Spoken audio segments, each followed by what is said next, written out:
YouTube drama from Keemstar versus Scarce, Leafy versus iDubbbz, Ricegum versus Gabby Hanna. You even got KSI versus Deji, Clout Gang, Team 10. The list goes on and on. Everything ranging from physical diss tracks, exposed videos, even physical boxing matches.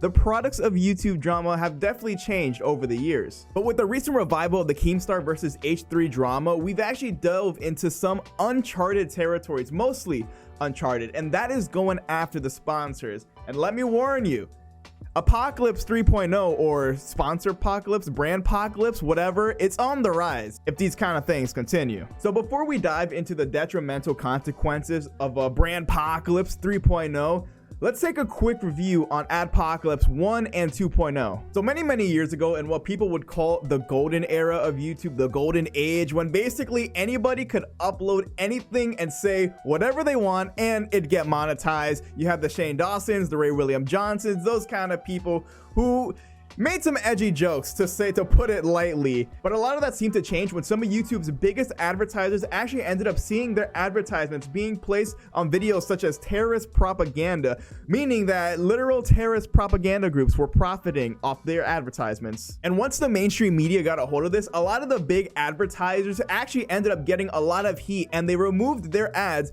from YouTube, basically causing a huge drought in advertisements across YouTube, thus causing Adpocalypse 1.0. Now, by the time Adpocalypse 2.0 came around, this is what I would call a creator-created adpocalypse, if that makes sense. And I have a couple of them listed on paper. So most notably, mainstream media outlets would fabricate stories of PewDiePie using out-of-context clips to make it appear as if he was a white supremacist. That was a huge deal, and it was all over the place. And because of it, I think he lost like his Google preferred. I think he was even like with a Disney network, and he actually ended up losing that partnership as well. It caused a whole lot of trouble, and it actually changed the entire platform of YouTube as a whole. And then there was a time he said that word on the bridge. We all know what the word on the bridge was. And then you got other things like the Logan Paul Forest incident. Can I even say that, or do I gotta blur it out, or else I'll get demonetized? I don't even know.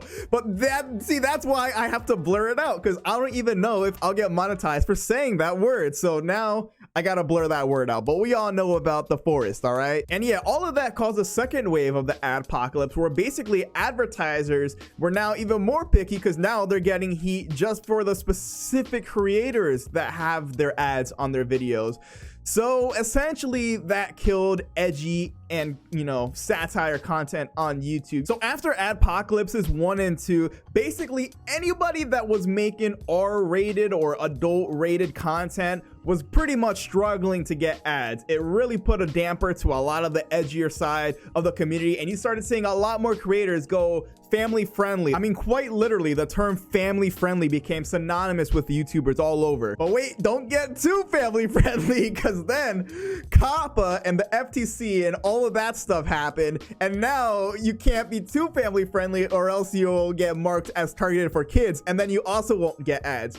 So now the only place to survive is like a small slither in the middle of being like PG and PG-13. Like, it's really tough for a lot of YouTubers now, and it's hard enough as that is already. So a lot of creators, especially your larger ones, have resulted to doing brand deals with brands, obviously. And off the top of my head, I can name some brands just because of YouTube that like I might not even known before. Raid Shadow Legends. Okay, the Raid Shadow Legends meme is pretty funny, let's be honest here. But aside from that, you had NordVPN, Dollar Shave Club. How could we forget David Dobrik's infamous "This video is brought to you by SeatGeek"? Like, doing brand deals was the new norm for advertising on YouTube. But now, even that is at risk, because now we have entered the era of the Brandpocalypse. We're not on it yet, but if we're not careful, we can enter into that era, and boy, is that scary. So as you're all aware, Keemstar versus H3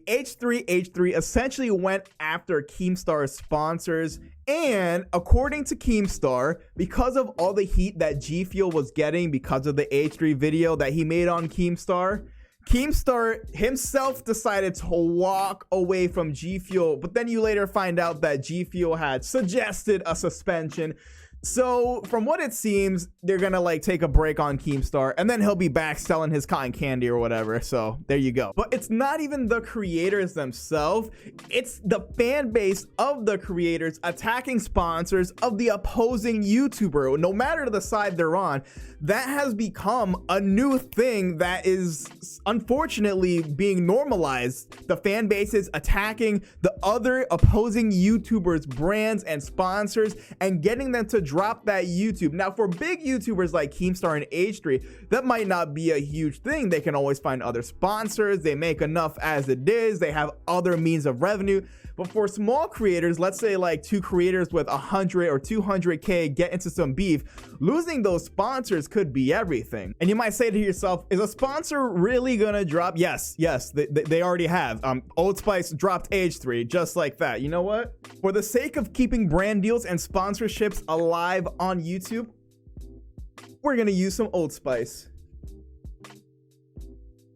Anyways, Twitter was a frenzy. You started seeing the fan bases of both Keemstar and H3 going after each other's brands. I mean, they were literally making a list. These are all the brands of this creator. Let's attack them. Like, it was insanity. And unfortunately, no matter how many people make videos on how dangerous they could be, fan bases are fan bases. Fandoms are fandoms. They are insane. They are crazy. They will do anything and everything to protect and support and defend their favorite creator. If that means going after the brands of the opposing creator, that's what they're gonna do. And I don't think any amount of videos like these is gonna stop that from happening, because now they've kind of like revealed this power to them. Like, they didn't know that they had that power, but now every fan base knows they have that power to attack an opposing YouTuber's brand, give them as much heat as possible, and force them into dropping the opposing creator